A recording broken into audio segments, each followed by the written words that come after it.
gentle ease into this webinar then. So it's 9 o'clock in London. Good morning, everybody. And we're just waiting for a few people to join us. So we'll just discuss the weather and the time of day before we actually get into the nitty-gritty. It's snowing in Gothenburg, it would seem. It's wet in Copenhagen, and it's bright sunshine in London. It has also just started snowing in Copenhagen, I want to add. At least in my place.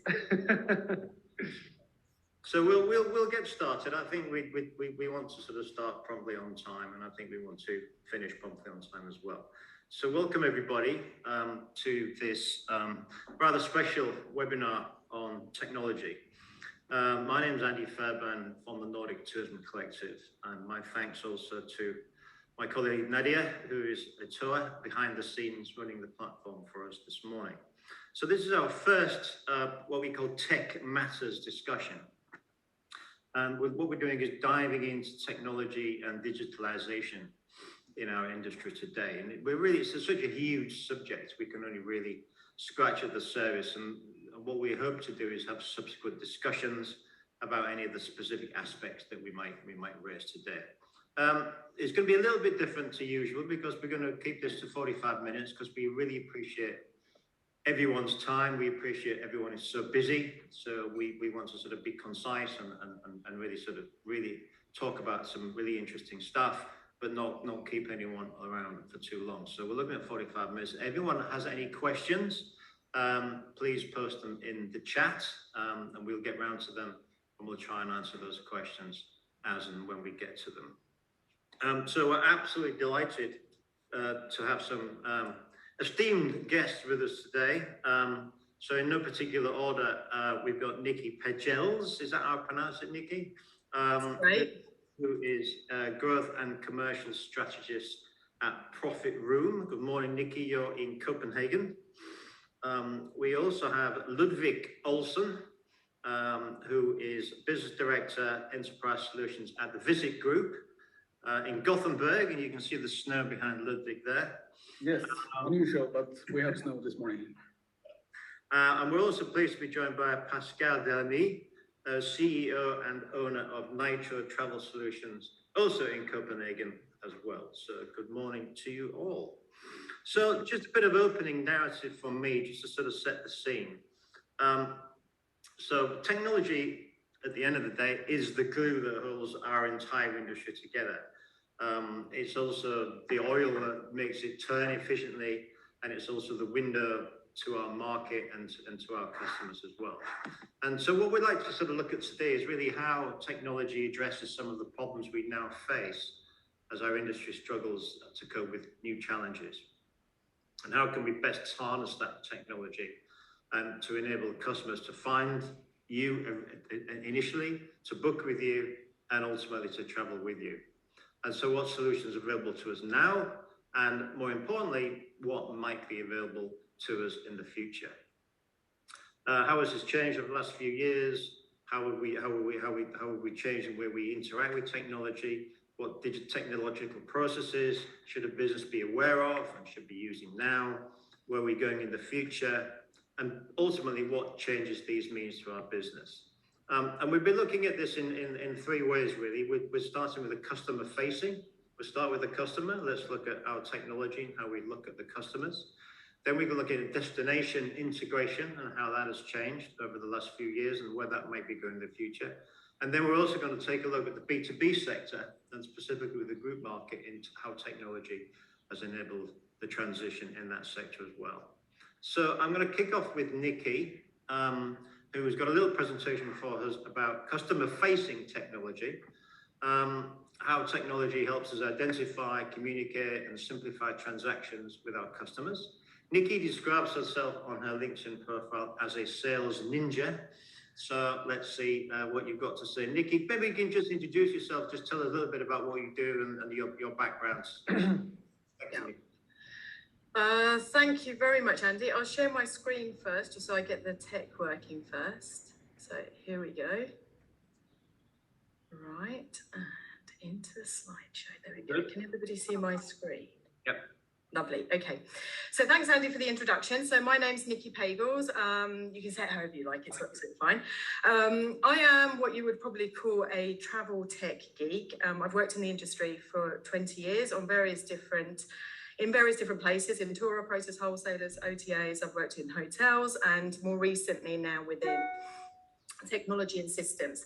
What I'm going to be looking at today is something called customer booking technology, and really exploring that from various different angles and taking a look at some of the trends that we need to be aware of, particularly in the Nordics, and as we go to develop our own businesses into the next kind of 5-10 years. So without further ado, I'll kick off straight away. So how do we book travel services worldwide? To give this some context, I thought it'd be a good idea to kind of hop into the past a little bit. So if we rewind around 10 years, we're in 2012, where the online travel market has really burst out into the main pattern of booking worldwide. Around about 50% of all travel bookings were made online in 2012. OTAs were very much leading the way in technological development, with Expedia and Booking.com at their helm. And the main device that we were all booking on was very much the desktop. Now, if we fast forward into 2022 and where we are now, we're now looking at around about 80% of all travel bookings worldwide being made online. 9 out of 10 of those are expected to now be made on mobile devices by 2030. And perhaps this is the biggest change that we can see within the next decade as we look at how customers start to interact more with their mobiles, and also how the importance of the smartphone starts to become more of a business process also for us within travel. So we're now looking at 6.6 billion people worldwide owning one of these devices, and around about 90% of those are used for daily transactions. So, have we kept up as travel businesses? Recent studies, particularly into the millennial and Gen Z markets, suggest, unfortunately, that the answer is no. A whopping 86% of travellers globally are still disappointed in mobile services offered by the travel segment, citing fragmented user journeys, distrust, and slow loading times as the main areas of improvement.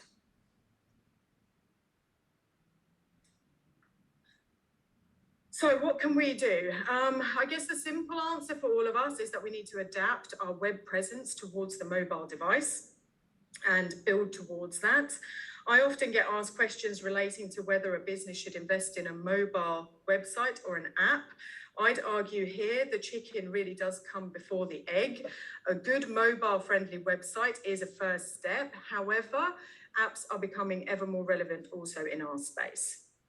So looking at some of the bits and pieces to maybe consider as you're looking at your own website technology and your mobile technology in particular, is that mobile websites are instantly available. Once they're built and they're instantly there. They also cannot be deleted by users, and they are the least expensive alternative of making yourself available on mobile. In comparison, native apps are fantastic tools in today's day and age for building communities and regular customer contact. They also can give you offline access to your customers, and they allow for push notifications, which will become a little bit more relevant later on. So does that mean that the desktop is dead? Here too, research suggests that the answer is no, unfortunately not. This might be down to a number of different factors, but most prevalent perhaps is our blended work-leisure lifestyles, where we often use laptops and computers for work and handheld devices for leisure. Also, the way that we book is often research-led. So at the moment, experts are suggesting that the average booker uses between 2 to 3 devices to research their travel before they book. So bearing all of this in mind, we need to be building towards the mobile, but we definitely need to not forget that the desktop exists.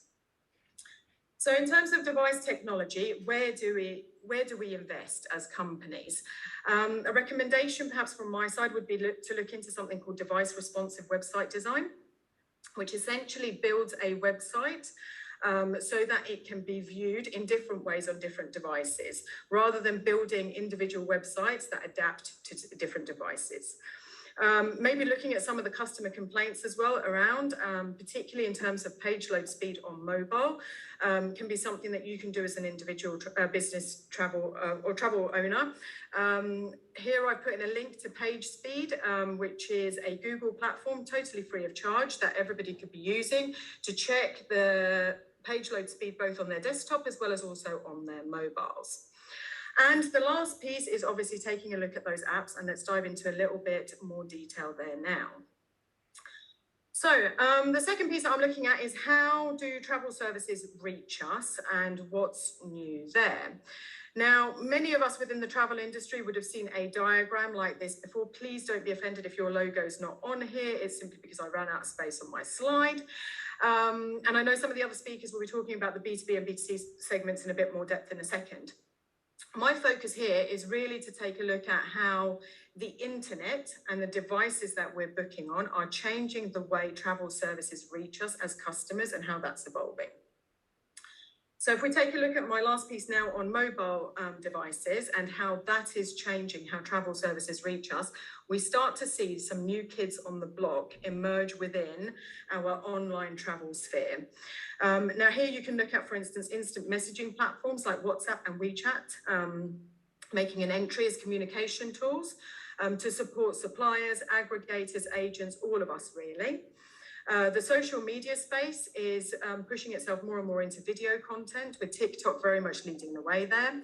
The whole industry is also moving towards apps, and particularly closed user group apps. I've put a couple here. You may or may not have heard of them. Pollen, for instance, is a festival app that allows you to book festival tickets as well as also travel to the festival and accommodation at the festival. Nomad X is an app used by digital nomads. You've got Plum Guide, which is in the luxury travel segment, offering tips and tricks on where to go, but also booking luxury experiences. And you've got, for instance, Off the Grid, that is also sharing various different travel content between explorative travelers. And it's not just apps, we're also looking at special interest travel websites emerging. So you've got the likes of, for instance, the FIFA World Cup. I don't know if any of you have travelled out there, but they actually have their own landing page built in now for travel services, everything from flights all the way through to packages to accommodation. And these guys are all entering our already complex world. So what's driving this change? I think one of the biggest questions at the moment being discussed is something called internet privacy. We've all felt the pain of changing business practices towards GDPR, and I'm really sorry to say it's not done yet. Privacy, and more specifically internet privacy, is the biggest topic affecting how we reach our customers and how we advertise to our customers in today's day and age. And this space is really worth following. So what's coming? The biggest change that we're perhaps seeing really around the corner is going to be starting now in 2023, is the removal of something called third-party cookies on the internet. Now, by cookies, I don't mean the edible kind. For those of you who aren't very familiar with what a cookie is essentially a small piece of data that is planted on your computer by the websites that you visit. There's many different kinds of cookies, but they're primarily used for session management, for personalization, so personalizing what you see online, as well as also for tracking. Now, the big change will be coming not in the first party cookies, that's already happened. And that came with GDPR, where you now have to click, yes, I want to see a cookie, no, I don't want to see a cookie. The change is actually coming in now where those cookies can go. So the sale of third-party cookies. And the biggest one will really be with Google, who will no longer support this as of next year. And that will affect all of us in the way that we track our customers, target our customers, and ultimately advertise to our customers. So with any change comes the need to adapt. Google is working on this, so they aren't going to leave us completely on the lurch. They're using something called consent-driven information and historical data, mapping that into machine learning, very complex models, to develop a new ad market Facebook have already converted into a cookieless world, so the change has already taken place in certain places as well. However, there's a lot that we can do as businesses, and here technology can actually really help us. So investing in things like CRM systems and making sure you have a good grip on your own customer data makes sense. Also, getting involved in social media and building those own communities is a good idea. And here too, building those tribal apps and getting involved in tribal apps can allow you to foster own communities and gain more direct customer data. Perhaps in the short term, even more relevant will be the need to invest in meta search. And I think this applies to the entire travel industry. Getting involved in the supermarket of meta and making sure you're indexed and available on those travel searches will become ever more relevant, as they do house the biggest database of travelers worldwide. Now, the last piece that I'll be taking a look at is how we pay for travel services, and particularly how our customers pay for travel services and what's changed in that world. Now, we live in a very fragmented travel industry, some of which is already used to using payment gateways, some of which is still considering doing so, and some of which is looking at upgrading their payment gateways. For those of you who don't yet have a payment gateway, essentially these solutions allow you to embed a payment solution on your own web page, getting transactions directly from your customer. Some bits to look out for, whether you're adding a new one or upgrading, is PCI compliance rules, not just within the EU, but also domestically. So here in the Nordics, there are differences between our countries, for instance, on where you can house transactional data, and it's good to be aware of those. Another good thing to take a look at is the use of tokens to encrypt data. In the simplest possible terms, if a payment solution uses tokens, they are likely to be using blockchain technology, which is the most secure way of passing financial data between different companies at the moment on the market. And the last piece that I'd say on this one is to have a look at the compatibility of the payment gateways to your market, as well as also to the markets that you're trying to serve. So here, for instance, within the Nordics, it's quite nice to be able to do bank transactions, whereas also making sure that your payment gateway can adapt to American Express and Diners Club, for instance, for the US market, is equally as important.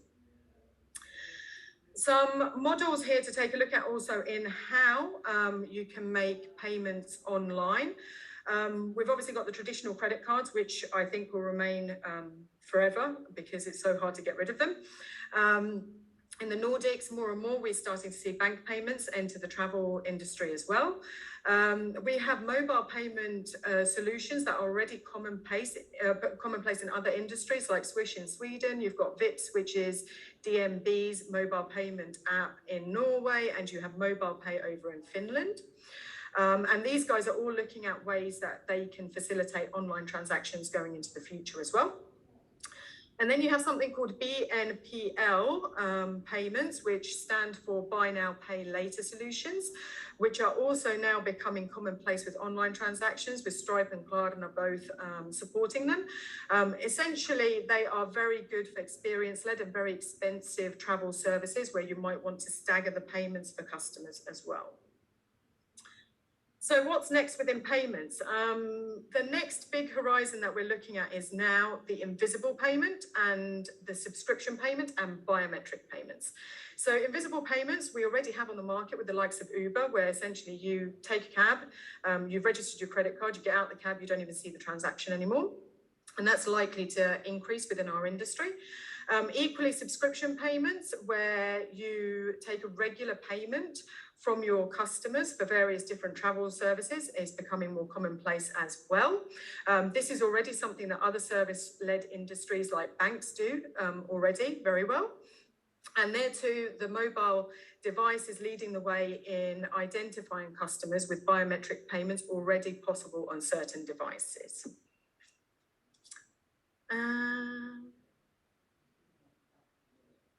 So that's it from me.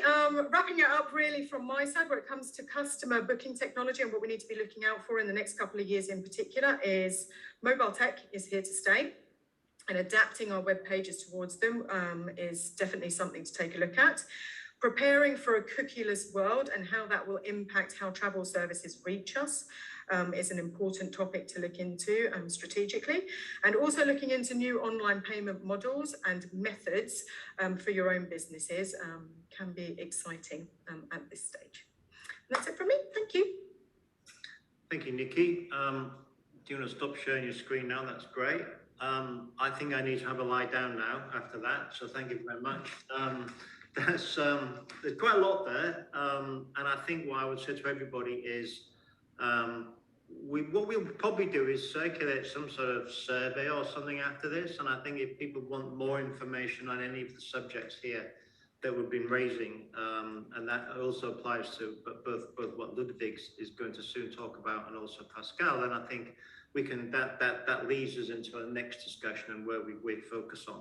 I'd just like to ask you one question. Well, in fact, I've got lots of questions, and I don't think I'm going to ask you any of them because there's so much, you could be here all day. But it's interesting that there's a huge generational shift, and 86% you said disappointed by mobile facilitation in the travel industry at the moment, which I think is quite shocking. But I think that the whole idea, it all seems to me to be moving into specialization in terms of sort of you become a specific specialist in a specific area, and you build your apps and you build your whole sort of you build your whole delivery system around that specialization, whether that's within a social media or within a native app, and it becomes, and then within that you build a customer group based around that. And that seems like an interesting development in terms of the way the whole, rather than just saying this is what we do everything, we really sort of narrow it down. And I guess that goes in time with, you know, everyone is they're on their mobile, they have an identity, and it's really delivering the actual product to the person that they want at that time. And I think is that an observation, Nikki? I guess it might be. I think, I mean, it's all about personalization. If you think about it, the mobile phone for us now is no longer just a device. It's actually an extension almost to ourselves. And I think its relevance when it comes to how people book will only become more integrated into their lives, really. And that means that for us as businesses, we need to start thinking about how do we reach those customers on those devices and also gain their trust through that device. So I think it's device-led, but also generationally led by the market now also being run really by digital natives. Fantastic, thank you, Nikki. So we're talking about apps, we're talking about cookies, we're talking about meta search, we're talking about changes in payments. So as I say, we'll throw this out at the end afterwards for everyone who registered for the webinar, and then if anyone's got any feedback or wanting more information on that, maybe that's somewhere we will go with a subsequent webinar. Let's move on because time is pressing, and I'm conscious we've got two other guests we need to speak to. So Ludwig is based in Gothenburg, and he is business director at Visit Group. So maybe Ludwig, this is slightly different. We're looking at it from a different angle here. We're looking at destinations rather than customers. Maybe you could just tell us a little bit about Visit, who you are, what you do, and really where you're going with this. Over to you, Ludwig. Yes, thank you, Andy. Thank you for having me. So Ludwig Olsson is my name. I've been working at Visit Group now for almost 7 years. I have a background from working with travel agencies in Sweden before that. But always been most interested in the tech side of our business. So today I have the opportunity to work being responsible for one of our business units and work with most of our DMO customers that can be both member organizations, government funded, or commercial DMOs and DMCs. I'm gonna talk a bit about where we come from, where we are right now, and what we are looking into the future if we're guessing today. First, just want to share I read an article on Skift where they said that travelers actually visit 38 sites on average to finalize and book their travel plans. And of course, as Nikki said before, this is cross-platform as well, cross devices. emphasize how important it is that when they visit your site or your platform, we want to close that deal, of course, with that customer. And I'm going to try and see how we can do that in the future. Just a short background on Visit Group, where we come from. So for us, it started back in '95. There was a couple of students from Chalmers University here in Gothenburg that created a database of things to do in Gothenburg during the World Championship in athletics. And then also they matched that with a database they collected of the travelers that visited Gothenburg. And they realized that maybe this was an opportunity for them to actually build a platform around this for other destinations to use. But back then, of course, the world was a bit more easy when it comes to building a platform. So basically, they built one system where all the local businesses in the travel industry could add their products. So basically, allotment with prices and availability into one platform, and then that could be put online, but also booked in a call center, of course, or distributed through travel agents that could have a login into their own graphical interface to book a destination's products. And going back to what Nikki said, of course, a lot of things have happened since then. You know, in this industry, we always know that we will have travelers and we will have reasons to go. But how the traveler finds the reasons to go and also book the reasons to go, this of course changes all the time. But if we're looking from the destination perspective, the shift has also been because all the single property hotels or chains or the activity providers or the attractions, for example, they have, of course, their own systems today where they take control over their own distribution in different channels. They do that through a channel manager or something. So, of course, for the destinations, the world has become much more complex. But as Nikki told you about, of course, you know, the platforms out there for destinations is also very important to integrate with their suppliers or members to be able to sell products in real time. So what we're looking at today in our world is, of course, a bit more complex platform where all the external products you sell comes through integration, and us as a supplier needs to, you know, maintain over 100 external integrations to property management systems or other transportation systems, to say not at least payment service providers, Nikki talked about before, to be able to retrieve payments, and then of course do all the reconciliation on paying out money. But also, of course, the distribution side of business has become more complex as well, where the destination needs to be sellable in multiple channels, both online, of course, but also we are talking about on-site sales. As Nikki talked about before, the mobile has more or less become a prolongment of yourself. So, of course, when everyone is walking around also in destination with a mobile phone, we can find the customer there with a QR code or something where they easily can get access to products and book themselves directly in their mobile device. But we're also talking about self-service points, of course, and more point of sale solutions, also manned, of course. So it's a bit more complex world, but this is where we are today. So I usually talk about, okay, we come from the past where we worked with allotment. We are in the present now where everything is around real time. No one really wants to work with allotment anymore. It has to be real time, and we also see a trend, of course, after the pandemic, that the time from booking to arrival has getting a shorter time span, and this also has the needs for real-time integration and for the different suppliers and single hotel properties or activity providers to have their products connected in maybe 10 different channels at one time.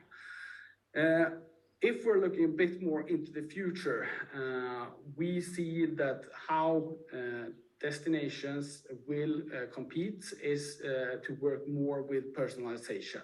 And I will talk a bit more about this and where we see that heading. Because it's all about how can destinations in this world compete with the online travel agencies, because it's hard. We need to be clear about that. Of course, they are big, usually a big American with a lot of funding. They buy a lot of online traffic. But of course, there is ways that destinations can compete, and then I will give you some examples on how we have customers that succeed with that. And I would say, firstly, you need to try and find products and or bundlings that is not offered by the OTAs, because the OTAs are not really good at doing this. And I have an example, Destination Gotland, a customer of ours that owns the ferries that takes customers to Gotland. And what they're doing is to package their ferry with accommodation, hotels, campings, but also cabins, etc. On the island, and they promote that online with one price, including both the ferry with add-ons on the ferry and accommodation with some add-ons as well. But the customer is always presented with one price, and the bundling makes it easy to market that a package offer as something that gives more value to the customer, but also a better price. And then, of course, you know, we talk about packaging with the reasons to go as well. And we have a lot of ski destinations that have been really successful with this. So I would say look at what the ski destinations do, and what they're really good at also is to collaborate between each other in a destination.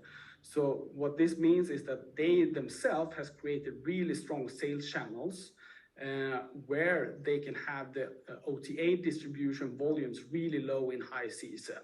And they are now also using that data that they have on their existing customers to promote also going to the ski destinations in summer and do activities there to also, you know, really reuse the capacity they have with the current customer data that already have.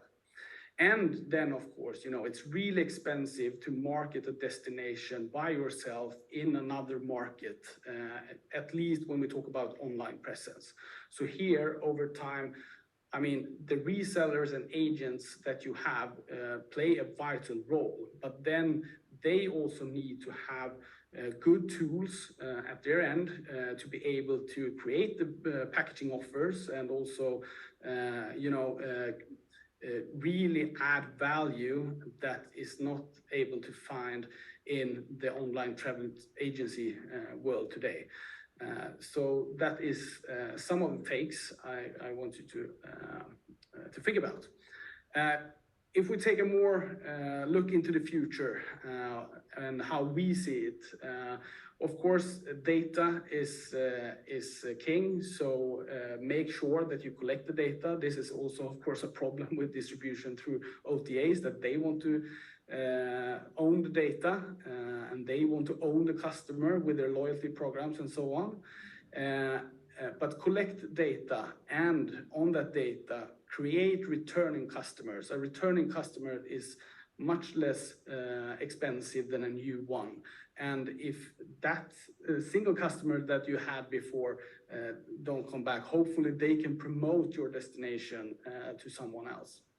And then, of course, we're talking about a lot of personalization going into the future, to use that data to be able to actually, you know, present the right offer at the right time to the right person, and do this on your own data. But you can also use external data that you do not have maybe today. And I'm going to give you an example of that. Earlier this year, we acquired another company, a Dutch company called Ollery, And what they do is that they aggregate guest review data from over 15 external sources, and they also do sentiment analysis on reviews in plain text in over 15 different languages. And we hope that we could use that data to get more insight into what actually do customer from a specific market is looking for when they come into your destination. So we could know that, okay, if we are marketing ourselves as a destination towards the Chinese or towards the Americans, then we know already what they're looking for, what they like, what they would like to experience when they come into a destination. And also with this tool, we can benchmark different destinations towards each other. So you can also, get data from external sources that you can use, of course, manually to analyze and build, but hopefully in the future also work with machine learning there to really make an offer better to your prospects and your prospecting markets. So I think I'm going to stop there. I hope that gave you some insights. If you want to know more, please just drop me an email or have comments on this. I'm going to hand it back to you, Andy. Thank you. Pardon me. Thank you, Ludwig. Again, very, very, very interesting.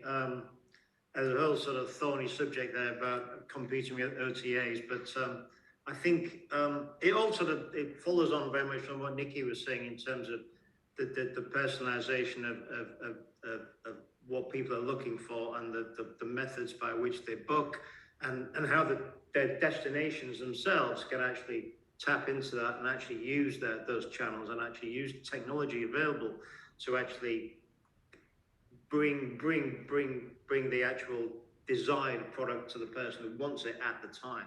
And I think that's fascinating. And again, we're really just scratching at the surface here. We could talk about this destinations technology for a long, long time. And again, at the end of this webinar, to everyone who's on board today, we will put out a survey and get people's feedback. And if anyone wants more information about this whole aspect of destination technology and where we're going with this, we'd be happy to host another webinar, or we'd be happy to put you in touch with Ludwig, and we'll see where it goes, because I think it's absolutely fascinating. So thank you very much for that, Ludwig. That's brilliant.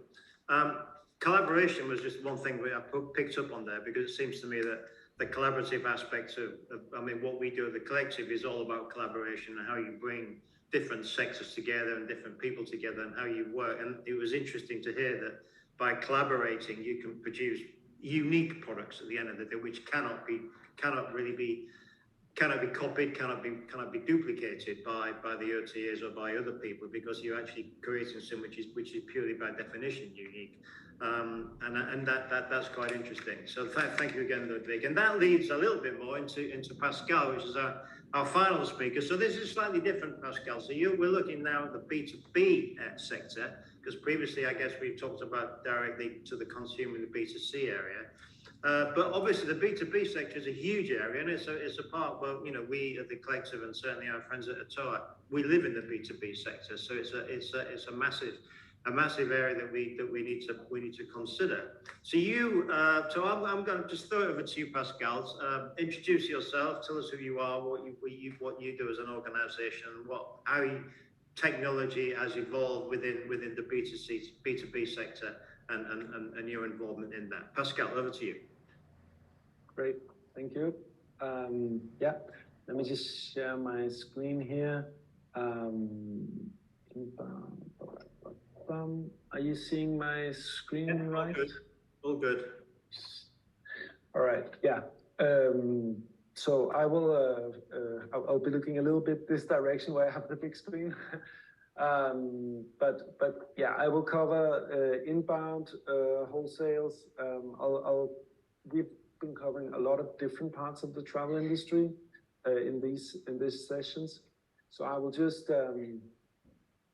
I'll just tell a little bit about what type of inbound tour operators I'm talking about. But first, Yeah, this is me. So I'm an IT guy. My parents used to have an inbound tour operator, and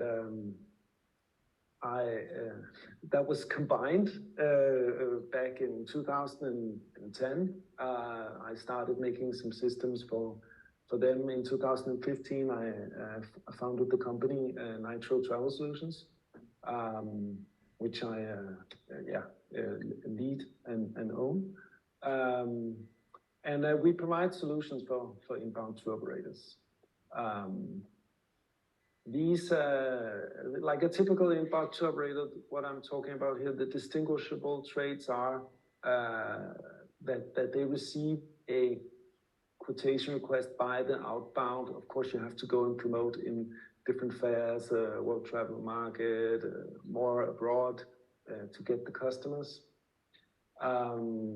You create a packaged tour with prices based on the conversations that you have. It's typically quite, what do we say? Quite complex products that you build. A 12-day tour across 3-4 countries, something like that. Could be. And then you book the services and you operate the tour.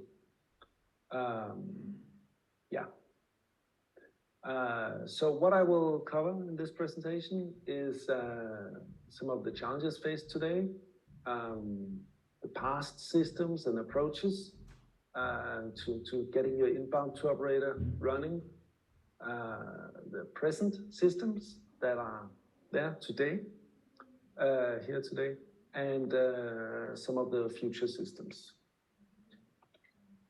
The challenges faced today are, largely led by COVID. There's a staff shortage. We've had 2 years without people really been able to work in tourism. People have found other jobs. Suddenly, all of our customers had to ramp up from 0 to 100 in the matter of a few months here in the spring. I'm sure many recognize this. The suppliers have had to do the same.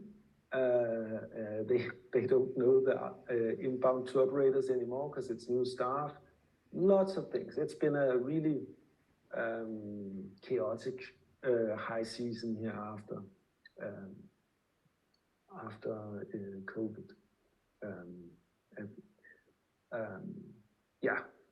So let me move on to cover a bit here about the different types of systems. I will be skipping these. That's a generation before. Although it's still the same things that are happening. But first, what I want to cover is that the solutions of the past has been islands of technology. You have Excel creating where you create the quotations. Then you create the itinerary over in Word where you write the tour. Then you have the communication coming in Outlook. And what is the glue? What's bringing the information around? That's the human beings. And while we are great at understanding what the customer needs, we're not super good at details. Now, of course, you can learn that and you can become really good at that, but it requires a lot of work.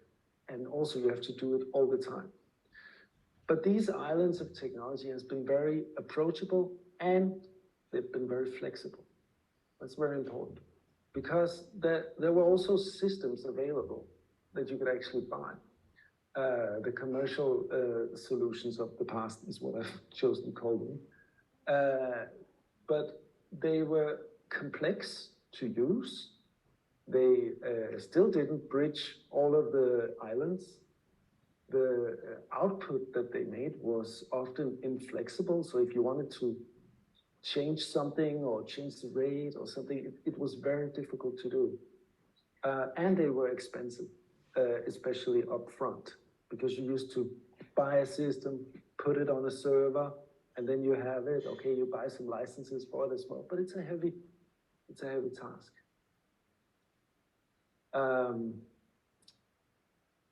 Now I'm talking about the past, but has the inbound actually dropped the islands of technology? Some haven't. There are many who are on the new system that bridge these gaps, but really they should have a look at it, because also looking forward in the future, you need more connectivity. Okay, I will save that for later. But they will need to be on a system. It will make their life a lot easier. Today, as opposed to the different islands, you have a tech-assisted process. You connect the islands. You're still like building the tours where you have a description and you have some rates for calculation, but you connect them and the details flow between them.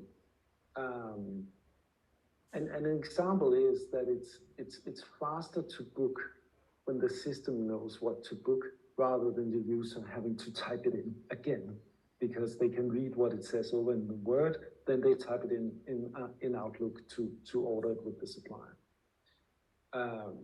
Another thing is that the new systems are actually easier to use than Excel, Word, Outlook, because you have to know how to connect these things.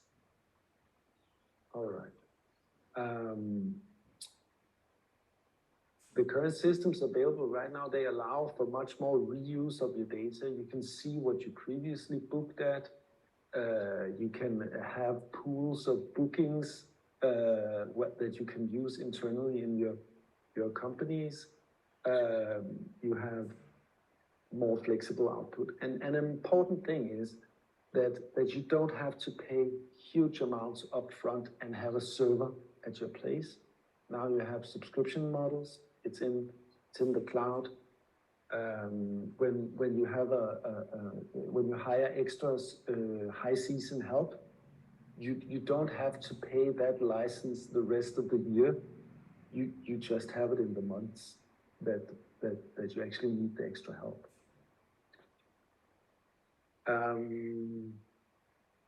Yeah, so I will skip over to the future systems. What we will see is actually we'll see an increasing user friendliness in that you know we somehow we continue to be able to make things more user friendly. You will see it expand to other areas that were previously very niche, and you really had to know how to run your Excel sheet precisely. That you can suddenly do much easier with these systems. So that's increasing all over the place. We get specialized systems. Booking connections will increase, and that's partly to be able to transfer these details even more, so it doesn't go through a email where the suppliers then have to read it, or they reply via booking portal, but the direct connections are something that we will see more of going forward, and then more use of your existing data. I mean, this sounds like an echo just before, but with Ludwig, but yeah, I see that as well. And less contract loading, less things, because you will have more on demand that you can see from the online connections. Yeah, when I was going through this, I was thinking, okay, tech-assisted processes. Why isn't it tech-driven? You know, why isn't it just the the outbound operator goes to a web page and say, okay, I want 12 days in Copenhagen, Oslo, Stockholm, Finland,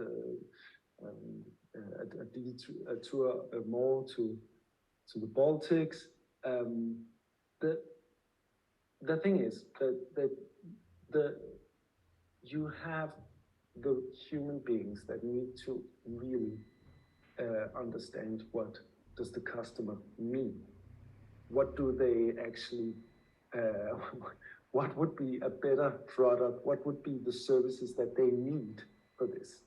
Often the inbound tour operators are a cultural bridge where you have Asian people working with the Asian markets, you have Latin people working with the Latin markets. So you need that human to really understand and provide good solutions for what they need. And of course, it's part of the inbound operations, someone that takes the responsibility of handling this. Okay. So these systems, what does it mean to your business? Well, if you're still on the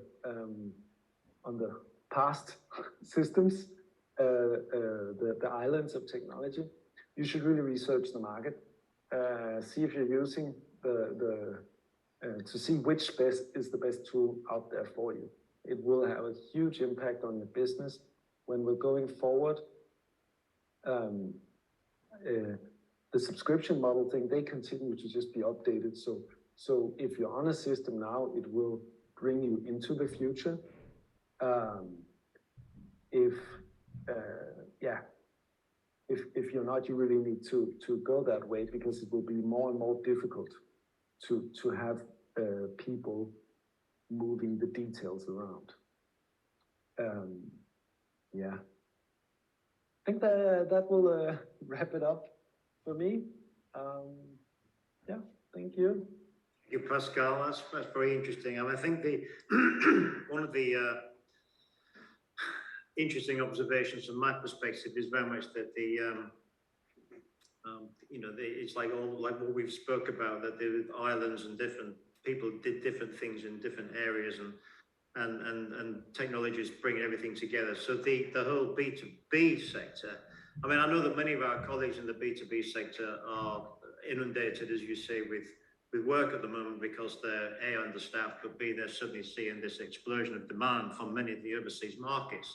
And, with a lot of the market demands are very similar. So you might get like 10 quotes or 10 requests for the same thing. And I think just if you don't have these systems in place, and you don't really have the efficiencies that the technology can provide, then you just run yourself ragged and stupid. And it's really, you can only really survive in this day and age by having technology which works for you in this way. Interesting, Nikki. We actually ran over time, but anyway, we got about another 4 or 5 minutes left. So we're just a couple of things. I think it's all been very interesting, and I think there's so much here we could really dive into all sorts of areas. But I don't want to, because we're going to end up sort of getting very, very, very technical. But there's a few things which came up.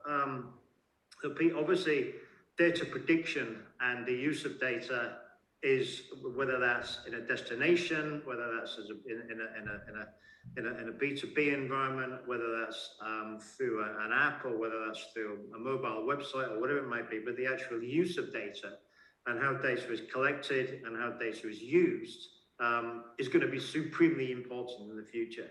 And that sort of raises a sort of slightly thorny area, or the slightly dodgy area of machine learning and AI and all that. How is that something we should be worried about, Nikki, or is that something that is that already with us, or what's your spin on that?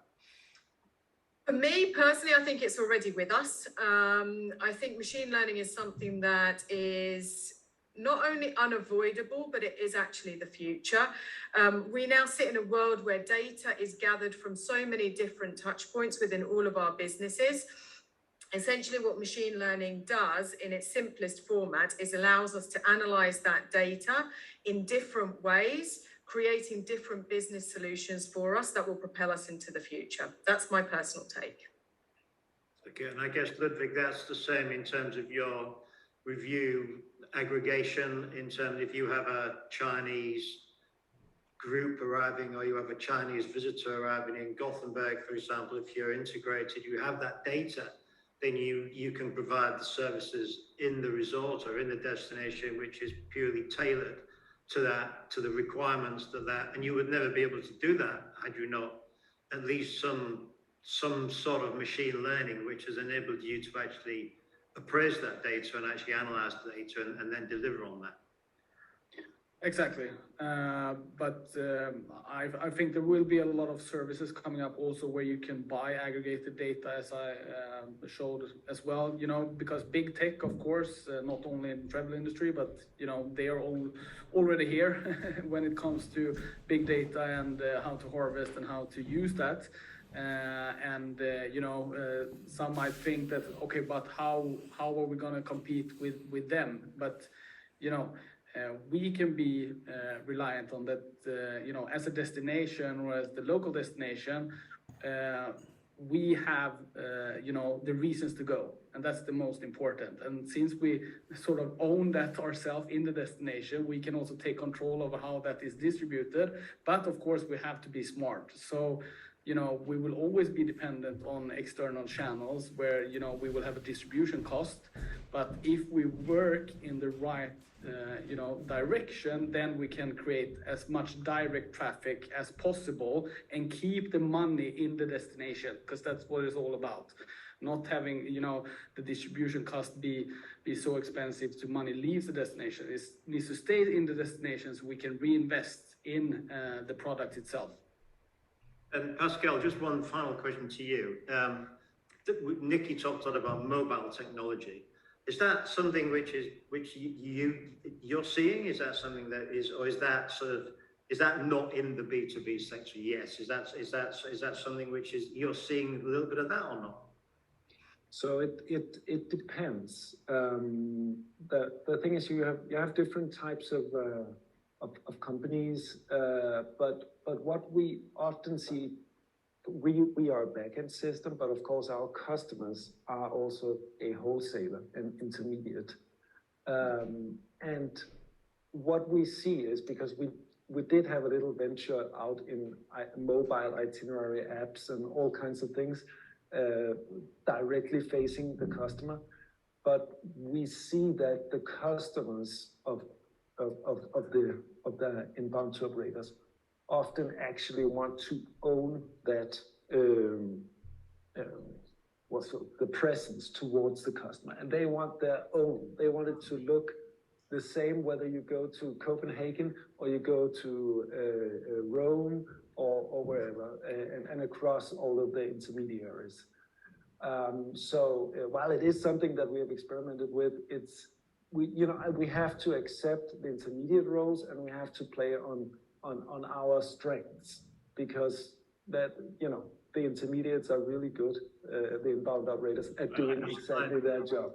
I understand. That makes perfect sense.